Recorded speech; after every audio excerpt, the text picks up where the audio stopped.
What's up, guys? How you doing? This is the Erasmataz here. I'm bringing you another edition of the Offside call because something interesting happened not too long ago, and I'd like to discuss one or two things, share my unsolicited opinion about it.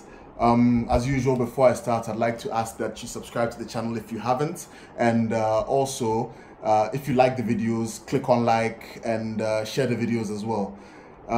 So Offside call. The Ghana Premier League, actually the Ghana football season was launched not too long ago, and it was marked the beginning of the season for the Ghana Premier League, the MTN FA Cup, the Women's Premier League, and the Women's FA Cup, and I think they are contemplating some other competitions as well. But yeah, basically that was the launch was held at the Ghana Football Association headquarters in Accra.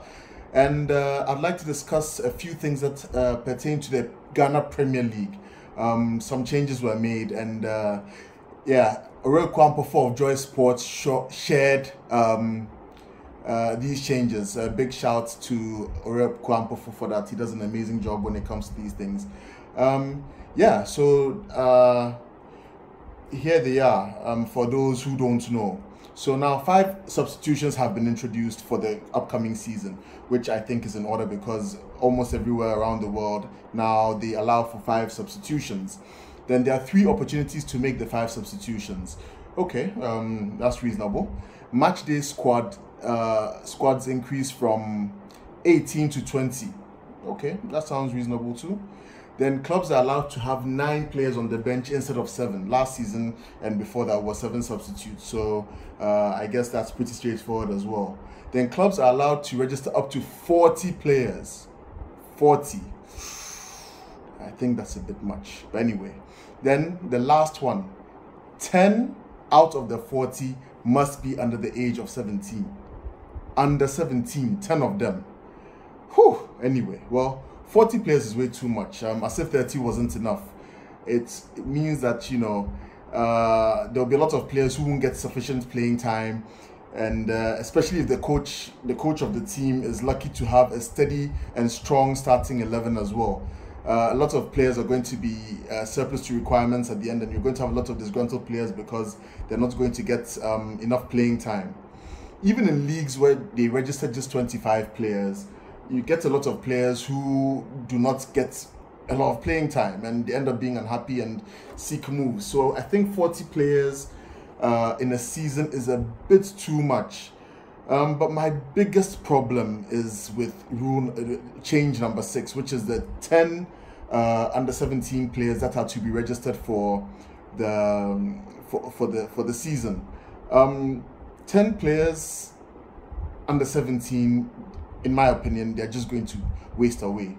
I'm asking, will they be allowed to play competitive games for youth sides when they're not being used by the senior squad?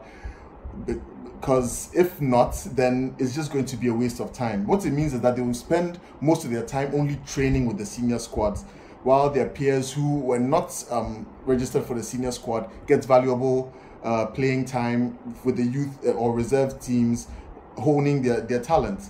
There simply aren't enough games and competitions in a season to let these players have a good run out, especially when at very crucial points of the season, coaches are most likely to count on experience anyway.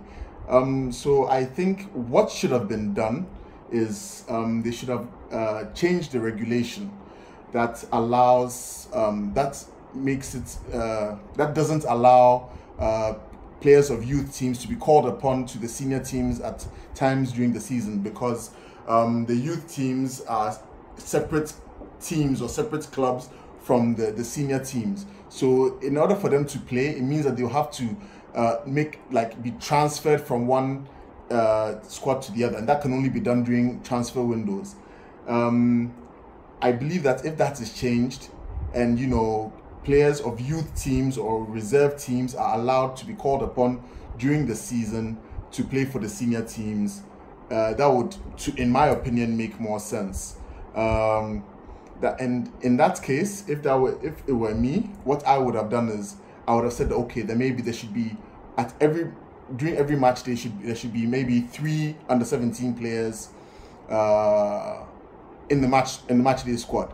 That way, if they don't get to play, then they can just calmly go back to their original squad and play and get competitive games to play, rather than just, you know, be only training with the team and probably getting little to practically no playing time at all for the senior teams. But then again, I even think that under 17 is way too young. In that case, I probably would have suggested under 20 rather than under 17. But then again, who am I? I'm just some guy offering his unsolicited opinion. But anyway, feel free to disagree. Let's discuss it further. I think that 10 players for one squad is just a bit too much. But anyway, a big shout to the GFA. They're doing a lot for Ghana football. I just think that I just don't agree with this particular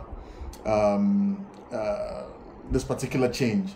And I also am aware that you can't just change regulations like that. You have to go to Congress and all. This is just my opinion. It is not fact. Nothing is cast in stone. Like I said, let's discuss it further, because after all, I'm sure I'm not the only one who wants the best for Ghana football and Ghana sports and African sports as well. So let's discuss it and, you know, see what best can be done. Anyway, as always, thank you once again. If you like the video, kindly click on like, kindly share. If you haven't subscribed, kindly subscribe, and connect with me on social media. I'll be putting my links up in the video description below. So yeah, I'll be seeing you guys very soon with another regular episode on the Erasmus channel. Thank you very much, guys. Peace.